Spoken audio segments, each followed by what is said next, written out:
Calgary ਨੂੰ ਤੀਸਰੀ ਵਾਰ ਫਿਰ ਤੋਂ ਨੇਚਰ ਕੈਨੇਡਾ ਦੇ ਵੱਲੋਂ ਬਰਡ ਫ੍ਰੈਂਡਲੀ ਸਿਟੀ ਦੇ ਵਜੋਂ ਸਰਟੀਫਿਕੇਸ਼ਨ ਦਿੱਤਾ ਗਿਆ ਹੈ, ਜਿੱਥੇ ਕੈਲਗਰੀ ਸ਼ਹਿਰ ਨੂੰ ਪੰਛੀਆਂ ਦੀ ਸੁਰੱਖਿਆ ਅਤੇ ਸਹਿਯੋਗ ਦੇ ਲਈ ਮਾਨਤਾ ਦਿੱਤੀ ਗਈ ਹੈ।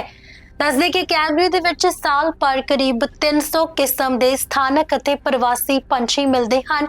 ਇਸ ਸ਼ਹਿਰ ਨੇ ਪੰਛੀਆਂ ਨੂੰ ਹੋਣ ਵਾਲੇ ਨੁਕਸਾਨ ਨੂੰ ਘਟਾਉਣ ਦੇ ਲਈ ਵੀ ਕਈ ਅਹਿਮ ਕਦਮ ਚੁੱਕੇ ਹਨ, ਜਿੱਥੇ ਲੋਕਾਂ ਨੂੰ ਵੀ ਰਾਤ ਦੇ ਸਮੇਂ ਲਾਈਟਸ ਬੰਦ ਕਰਨ ਦੀ ਸਲਾਹ ਦਿੱਤੀ ਜਾਂਦੀ ਹੈ ਤਾਂ ਕਿ ਪੰਛੀ ਉੜਦੇ ਸਮੇਂ ਖਿੜਕੀ ਦੇ ਨਾਲ ਨਾ ਟਕਰਾਉਣ। ਗਵਰਨਮੈਂਟ ਆਫ ਕੈਨੇਡਾ ਦੇ ਮੁਤਾਬਕ ਖਿੜਕੀਆਂ ਦੇ ਨਾਲ ਟਕਰਾਉਣ ਦੇ ਕਾਰਨ ਸਾਲ ਭਰ ਦੇਸ਼ ਦੇ ਵਿੱਚ 16 ਤੋਂ 42 ਮਿਲੀਅਨ ਪੰਛੀ ਮਾਰੇ ਜਾਂਦੇ ਹਨ। ਦੱਸਦੇ ਕਿ ਕੈਲਗਰੀ ਦੇ ਵਿੱਚ ਜ਼ਖਮੀ ਜਾਂ ਫਿਰ ਮਰੇ ਹੋਏ ਪੰਛੀਆਂ ਦੀ ਸਹਾਇਤਾ ਦੇ ਲਈ ਰੀਹੈਬਿਲਾਈਜੇਸ਼ਨ ਗਰੁੱਪ ਦੇ ਨਾਲ ਮਿਲ ਕੇ ਕੰਮ ਕੀਤਾ ਜਾਂਦਾ ਹੈ।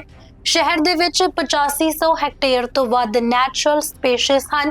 ਕੈਨੇਡਾ ਦੇ ਵਿੱਚ 36 ਸ਼ਹਿਰਾਂ ਨੂੰ ਬਰਡ ਫ੍ਰੈਂਡਲੀ ਸਿਟੀਜ਼ ਦੇ ਵਜੋਂ ਮਾਨਤਾ ਮਿਲੀ ਹੈ, ਜਿਸ ਦੇ ਵਿੱਚ ਐਡਮਿੰਟਨ ਅਤੇ ਸਟ੍ਰੈਥਕੋਨਾ ਕਾਉਂਟੀ ਵੀ ਸ਼ਾਮਲ ਹਨ।